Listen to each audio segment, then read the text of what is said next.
अस्सलाम वालेकुम everyone. So in this video we are going to do hypercalcaemia. ठीक है, अब हाइपरकैल्सीमिया में क्या होता है ना कि जो आपका ब्लड में कैल्शियम का लेवल है वो नॉर्मल से इंक्रीज़ हो जाता है। ठीक है, अब नॉर्मली हमारे पास कैल्शियम लेवल ब्लड में कितना होता है? ठीक है, वो हमारे पास होता है 8.5 से लेकर 10.5 mg पर डेसीलीटर होता है। ठीक है, अब अगर इससे ज़्यादा हो जाएगा तो उसको आप हाँ हाइपरकैल्सीमिया कहोगे, और अगर 8.5 से कम हो जाएगा तो उसको हम हाइपोकैल्सीमिया कहेंगे। ठीक है, अब इसकी कॉजेज़ होती हैं। ठीक है, अब कुछ देखो, सबसे पहले या तो हमारे पास पीटीएच का लेवल नॉर्मल टू इंक्रीज़ हो सकता है। ठीक है, अब नॉर्मल टू इंक्रीज़ किन केसेस में होता है? नॉर्मल टू इंक्रीज़ हमारे पास होता है प्राइमरी प्राइमरी हाइपरपैराथायराइडिज्म में और टर्शियरी हाइपरपैराथायराइडिज्म में। प्राइमरी हाइपरपैराथायराइडिज्म में क्या होता है कि हमारे पास जो है वो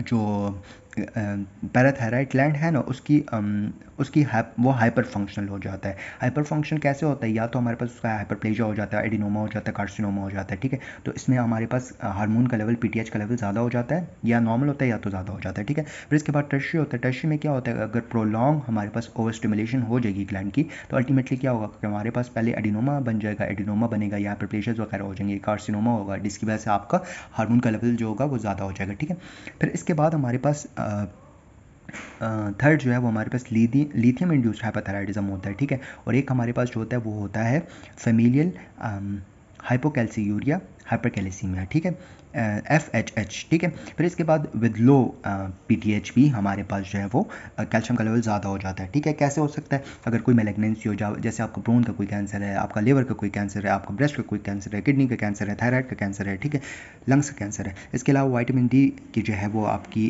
डेफिशिएंसी हो, या आपका पिचिस डिजीज़ हो, या थायरोटॉक्सिकोसिस हो, थायजाइड डायरेटिक्स कोई ले रहा है, ग्लूकोकॉर्टिकॉइड ले रहा है, तो उसमें हमारे पास हो सकता है। ठीक है, अब क्लिनिकल फीचर्स हाइपरकैल्सीमिया के क्या होंगे? ठीक है, क्लिनिकल फीचर्स देखो, हाइपरकैल्सीमिया के क्लिनिकल फीचर्स में ना हमारे पास देखो, सबसे पहले आपका पेशेंट आएगा पोलीयूरिया के साथ, पोलीडिप्सिया के साथ।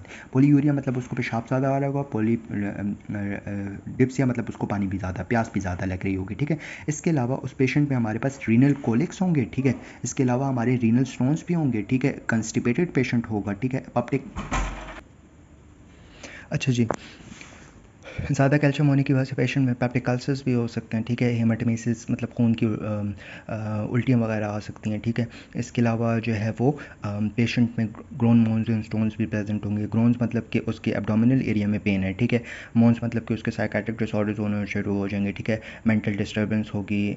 इसके अलावा जो है वो उसकी कॉन्शियसनेस जो है वो लॉस होना शुरू हो जाएगी, सेलिब्रेशंस होंगी, मूड स्विंग्स होंगे पेशेंट में। ठीक है, और स्टोन्स जो हैं वो किडनी स्टोन्स होंगे। ठीक है, अच्छा जी, फिर इसके बाद हम लोग आते हैं इन्वेस्टिगेशन पे। ठीक है, देखो, पीटीएच का लेवल हम सबसे पहले हम सीरम पीटीएच करते हैं। ठीक है, अब सीरम पीटीएच हम लोग क्यों करते हैं? ठीक है, सीरम पीटीएच हम लोग इस देखने के लिए करते हैं कि ऑब्वियसली आपका पीटीएच का लेवल ज़्यादा है या कम है। ठीक है, अब अगर ऑब्वियसली पीटीएच का लेवल ज़्यादा है तो हम क्या क्या चीज़ें करेंगे? देखो, पीटीएच लेवल ज़्यादा है, ठीक है, तो हम लोग क्या करेंगे? हम देखेंगे कोई एडिनोमा तो नहीं है। ठीक है, ठीक है, या हमारे पास जो है वो लिथियम लिथियम तो नहीं ले रहा बंदा। ठीक है, एडिनोमा का कैसे पता लगेगा? अल्ट्रासोनोग्राफी, अल्ट्रासाउंड करेंगे। ठीक है, लिथियम का कैसे पता लगेगा? ड्रग हिस्ट्री हम देखेंगे। ठीक है, इसके अलावा HFF था।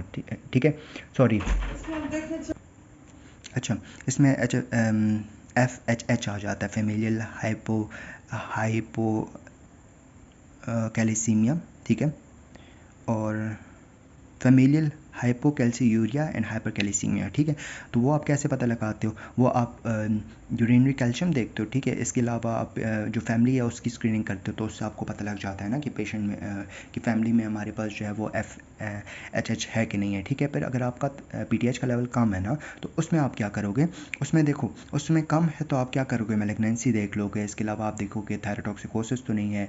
इसके अलावा पेजिस डिजीज़ को चेक कर लोगे। ठीक है, अल्कलाइन फॉस्फेटेस का लेवल देख लोगे। इसके अलावा हमारे पास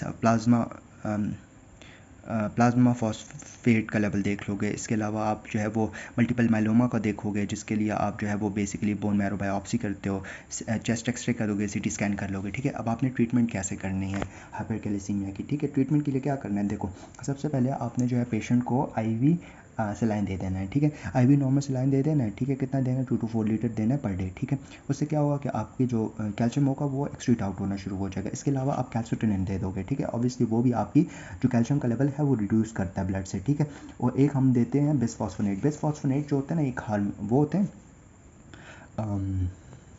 बिस्फॉस्फोनेट का बेसिकली काम ये होता है ना कि अच्छा, तो इसका बेसिकली काम ये होता है ना कि जो बोन से कैल्शियम की रिलीज़ हो रही होती है ना पीटीएच के लेवल ज़्यादा होने की वजह से, तो वो नहीं होती, ठीक है।